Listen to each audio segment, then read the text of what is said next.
Scalpel. You looking at me, Dwight? We're losing adrenaline now. You'll never amount to anything, pal. Everybody clear. You scum. We've lost him.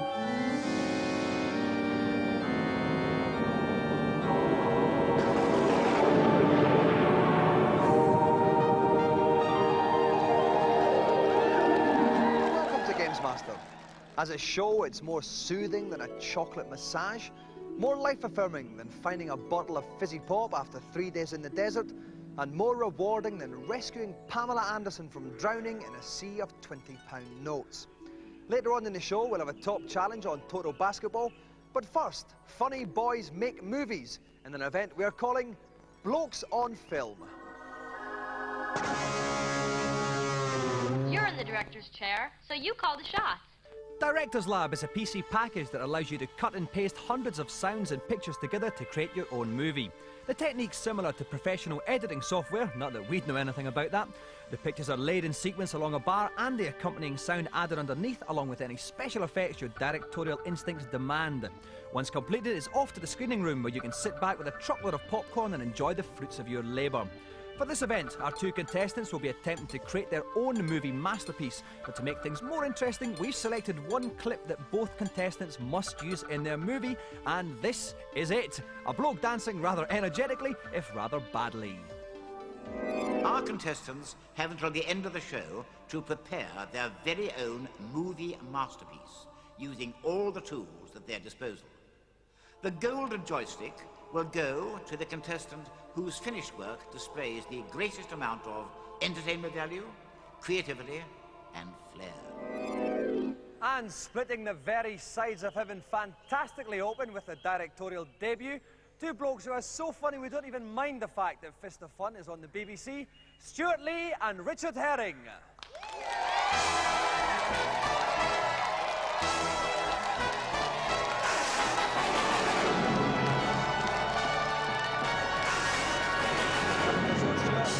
Welcome to the show, Richard. It's a delight for me. Now, first of all, Stuart, just tell us exactly how funny you two are. 4. Okay. On the comedy scale, you're aware of it. Out of how much? About 5 or 6, About probably. 5. It's like the Richter scale. Yeah. So that's quite a good start. Yeah. That is. And you've never directed anything before, no? That is correct? No. But you are going to be tonight? Yeah. Yeah. And I want to know, obviously, it was only last year that you exploded onto television. I don't use that word lightly. So maybe some of our viewers, they need to know a little bit more about you. So tell us one interesting fact they wouldn't know about you, Stuart. Ooh, I used to work as a researcher for a gardening company. Yeah. Was that a lot of fun? Yeah, it was good, actually. Much laughter action? No. No. But, you know, people often say that's an unusual career move, going from that into comedy. And it is, they're right. It's an unusual career move. So, Okay. yeah. Richard, almost every woman I know Yeah. fancies Stuart. Yeah. None of them fancy you. Why is that? Well, it's because I'm the funny one, and I have him along to just Right. get girls interested in watching it. And actually, they do really fancy me. They do. Also, I've deliberately kept myself ugly, because then the beautiful women I get off with, their beauty is just heightened next to my ugly body. I'm man exactly the same with myself. I like to add. Well, you've got to get the films done before the end of the show, so I can't keep you any longer. If you'd like to crack on, move over to the computers, please. Okay. And while they're doing that, we'll rush headlong into today's news. First up, we have a special offer. We're giving you the chance to be one of the first people in the country to take part in trials of a new game network, Wireplay. It's for owners of PCs who want to play their favourite games against other people, but don't have any mates. Log on to it via your modem and telephone line, register what game you'd like to play, and the Wireplay computer hooks you up with one of the 3,000 other people on the service.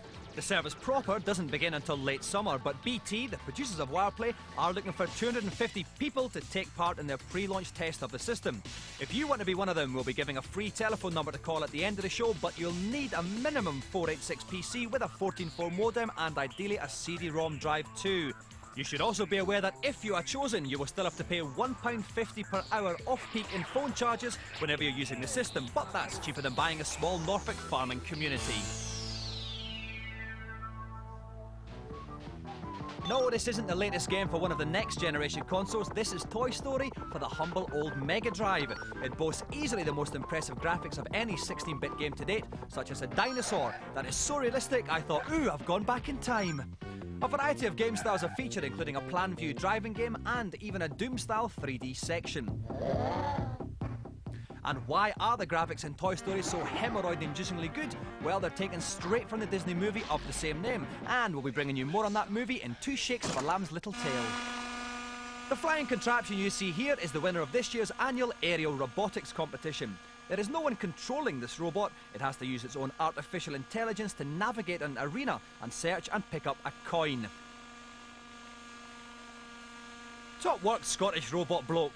Hundreds of competitors are entered each year, and gratifyingly, the majority of them serve to demonstrate that most robots are thick as mince.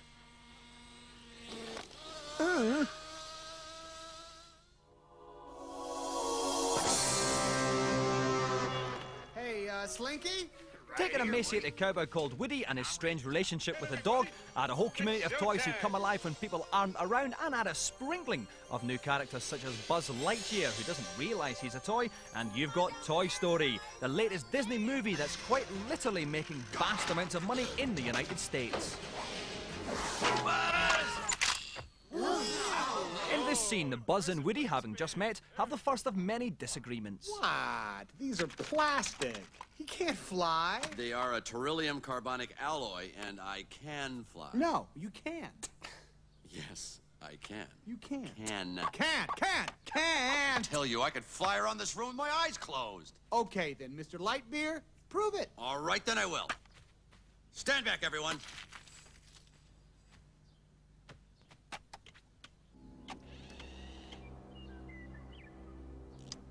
To infinity and beyond!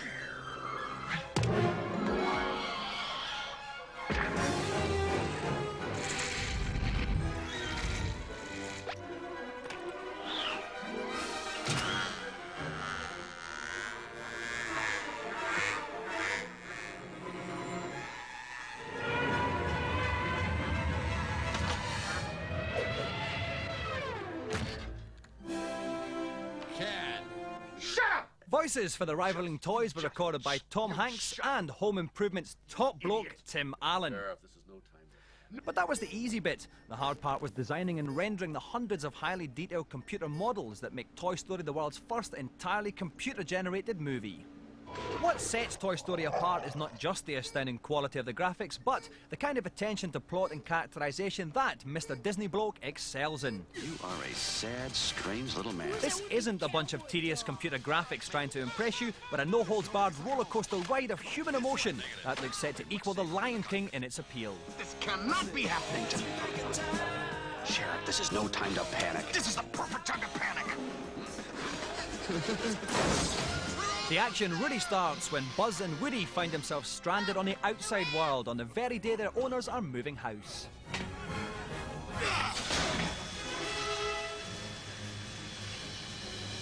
Look out! Wait, hold on to my tail!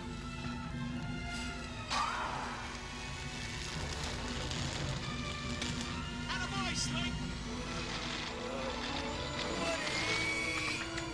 Woody, speed up! Speed up! The batteries! They're running out! Toy Story is opening in March. Look out! Buzz, will you get up here and give me a hand?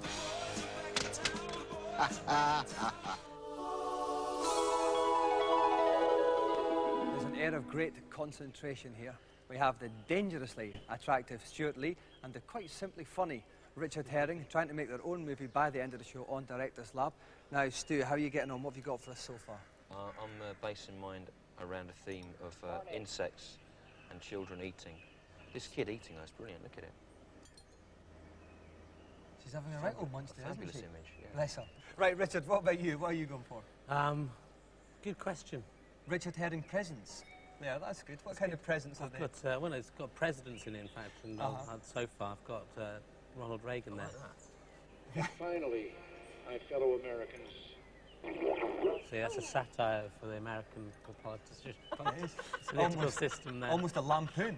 But I'm probably not going to do this, I'm just messing around. Right, but you have some top sound effects in there. I do, yeah. Where'd you get that one from? All over the place. That is a fantastic sound effect here. I'd copy his work, but it'd look ridiculous. I work mainly in the sound medium, which isn't very good for this.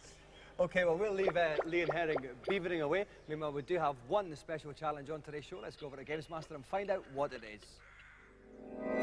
It's time now to kiss the rim and dunk the basket as we prepare to play the basketball sim NBA 96 on the PlayStation. The two teams I've selected, the Houston Rockets and Orlando Magic, are both known for bringing it home when it counts. And our players have 1 2-minute quarter to sort out which of them will be taking the golden joystick with them. Right then, let's tip off. Kissing the rim on Total Basketball, we have Linton Vassell and Lawrence Harwood. Welcome to the show, Linton. Welcome, Lawrence. Okay, Linton, we asked Richard and Stuart earlier on to tell us something interesting about themselves. I'd like you to do the same, please. Probably come here. Coming here? Yeah. Is the most interesting. Is that why you've bought such obviously new shoes? Yeah. How much did they say? Oh no, we shouldn't talk about that. It's a commercial reference. We don't like them actually. Are you pleased with your shoe purchase, Linton? Yeah. I'm glad we cleared that up. Linton? Lawrence, right, tell us something interesting about you. Not much. I've just 2 years in a row now. I've entered a Blockbuster Video Championship, and I've won it twice to get to the finals, and both times been knocked out in the quarterfinals. Okay. Well, Linton and Lawrence are going to get ready to play Total Basketball. We're going to take a short break. Don't forget, coming up in part 2, the results of Lee and Herring's filmmaking. We'll be back in a minute.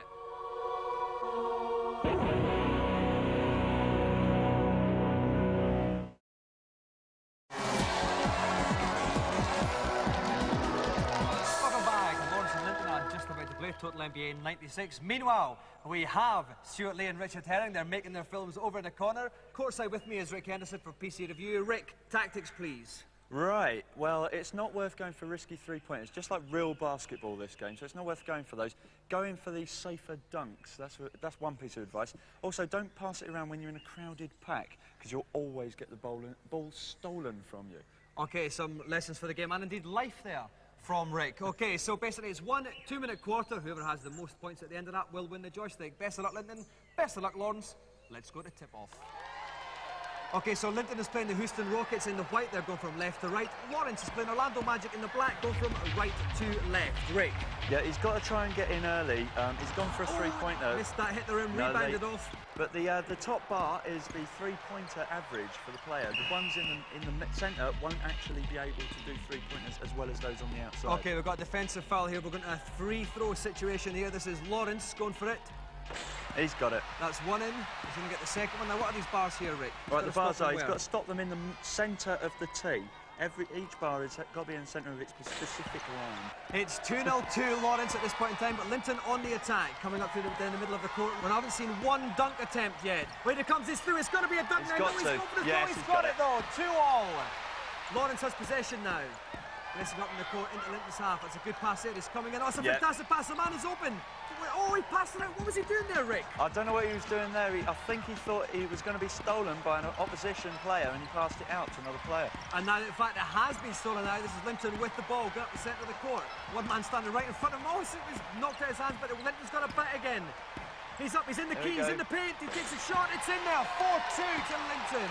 I thought he was going to go... 36 seconds left. I thought he was going to go for a rather tricky little flip or something, but he actually took it very safely. And again we have Linton on the action. This could probably seal it. It's in there, 6-2 with only 28 seconds to go. If you were Lawrence, what would you be doing now, Rick? Would you be going for the risky three-pointers? I think he has to now. He's so far behind, he's got to try it, but only give it to the players who have got a high red bar up. That's another one from Linton there, 8-2. He's got no choice now. Lawrence has to go for some three-pointers. He needs two of them. He goes for one. Oh, it's a rebound and the Whites get it. Linton on the attack once more. 12 seconds left, Rick. He should just keep possession now. He's surely won it. Rebound there from Linton, but there's a few seconds left. 3 seconds, 2 seconds. Is he going to get the shot off? No, he's not. The time is over. Linton wins the challenge. Okay, I'll start with you, Lawrence. That was utter pants, your performance. Beaten 8-2. Worse than that. Worse than pants? I can't imagine anything worse than your pants. Can you? Yeah, my playing. OK, Linton, you did say coming on the show was the most interesting thing you've done in your life, and you have one now. Yeah. Does that make it doubly interesting? Anything else you'd like to say, Linton? Anyone you'd like to say hello to? No? No one at all? Right, well, I think we'll just present the joystick to you. Is that all right, Linton? Thank you very much indeed. Right, so the Gamesmaster Go to joystick goes to Linton. So let's have another round of applause then. Linton Bassel and Lawrence Harwood. OK, like me, you're probably wondering, I wonder how those fine young lads, Lee and Herring, are getting on at Director's Lab at this point in time. Let's go and find out. Oh, and I hope the films have improved because they're a bit duff so far. I wonder if we could get rid of them. So, Stuart and Richard have only got about 5 minutes left. Stuart, how's your one progressing? Are we still on the insects and children? Yeah, but and food now as well. But We've moved on to food as well. I'm never going to get it done in time. Any saucy sounds for us yet? No, I haven't even thought about the sound medium. Rich has been racing ahead in sound, but I haven't begun. Right, Richard, how are you getting on? Anything new to Very report? badly indeed. My satire is continuing, though. It's a bit The American government won't do this. Well, he's trying to bring down the American government using this programme. It's not going to work, let's face it. But what a fine forum this show is for advancing your own political career still. Many people have said that, many reviewers. We're very political comedians, you know, and so we're going to show them politics. We're like the new sort of Rory swearing. Bremner as we are, but we use cartoons instead of funny voices. OK, right, well, you've got a few minutes left, then we are going to stop Lee and Herring. While we finish up these films, then we'll take a look at today's reviews. First up, Rick's curious clubby headgear and Dave's ever more bleached hair get their follicles around D on the Saturn. D is a graphic adventure that uses FMV to maximum overload level. It's extraordinarily gory, and you just wander around collecting things to use in puzzles later on. That's it. But the graphics are really nice. They're very dark and very sinister. The trouble is, you don't get to interact with them very often, and when you do actually solve a puzzle, the bit of action you get is all over too soon, and really, you don't feel there's enough reward for the amount of time you have to put into the game.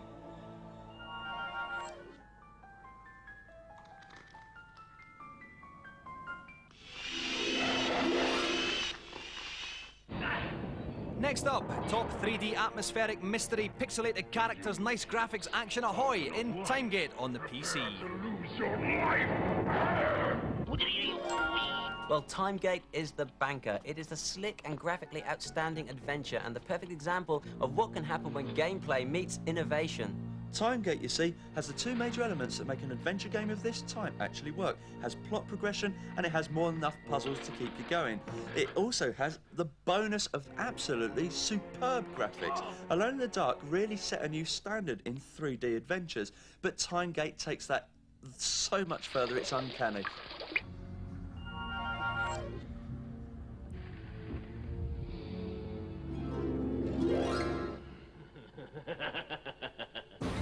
Finally, a plot stolen straight from the pages of EastEnders. Get inside a huge, gigantic, futuristic robot and run around shooting people in Crazy Ivan on the PlayStation.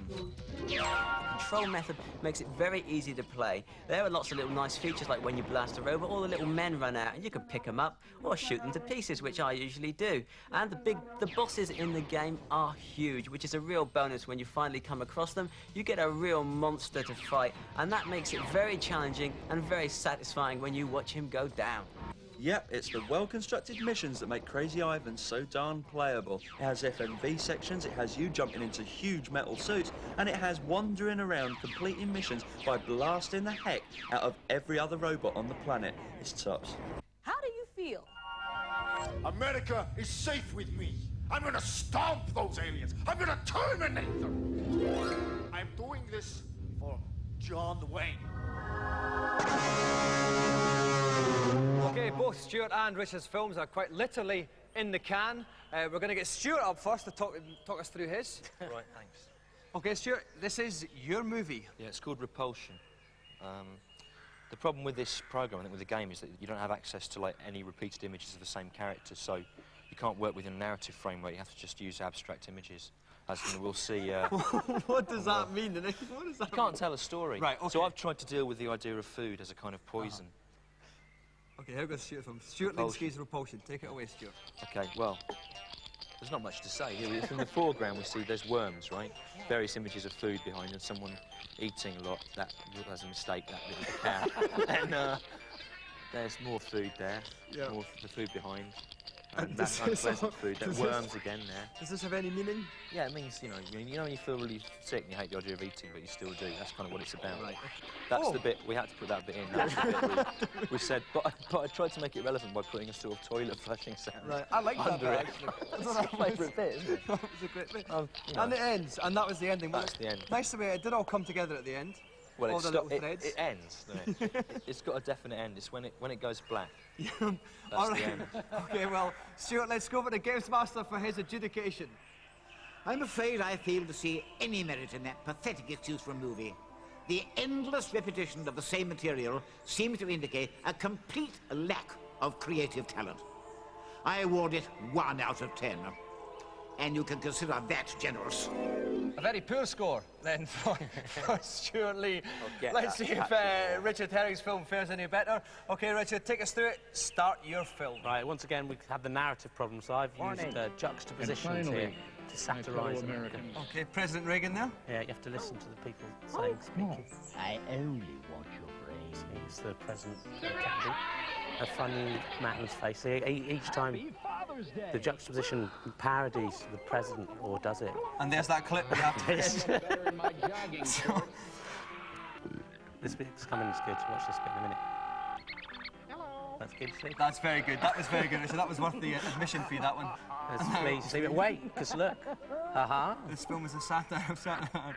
This is I'm having a go at Rory Bremner here. Right. And people like him who think satire's a clever art form. And there you go. And that was laughing, you see. It was a satire of satire in the end. A satire of satire. Got you. For viewers at home who are perhaps a bit too young to understand what a satire of satire means, it basically means it's rubbish. And excuse, though, trying to come up with an excuse so that we think that it's actually good. So, but don't you see? Dominic, But I may be wrong there. But the big question is, so at the end of the day, it doesn't actually matter what I think of it, Richard. Yeah. It is up to Gamesmaster. So let's go over to him for his adjudication. Well, I doubt it'll be sweeping the Oscars next year, but at least it demonstrated a rudimentary understanding of how to entertain an audience, albeit a very stupid one. I shall award it 2 out of 10. So Richard's score is still pretty poor on 2, but enough to beat Stuart. Yeah. Stuart, I mean, I'm not happy about it. You're not happy with your score? I don't see where the Gamesmaster gets the power to judge it. I mean, it's all right, you know, normally it's like a score, so he can decide who's won, but you're asking him to make an aesthetic value judgment about something, and I don't think that is within his power to do so. You're only saying that because you lost. Arguably, no, I don't think he was right at all. Right. He's not a Palme d'Or judge, is he? Well, you did manage to plug the video, though. Yeah, I did that. I forgot to plug the CD and the book and the T-shirts and the pants. Richard Herring action and the doll. toothbrush, yeah, everything. And the badges. Badges. Oh, no, I haven't got one. No, I won't come on this again. No, we won't ask you after that. That was quite pitiful, I have to say. I thought it was all right, Stuart. No, I wouldn't clap his back. I thought yours was pretty rubbish as well. Richard, still 100% better than his, though. No, it was. Well, it's presentation time, and so the winner of the special Blokes on Film Go to Gamesmaster joystick is Richard.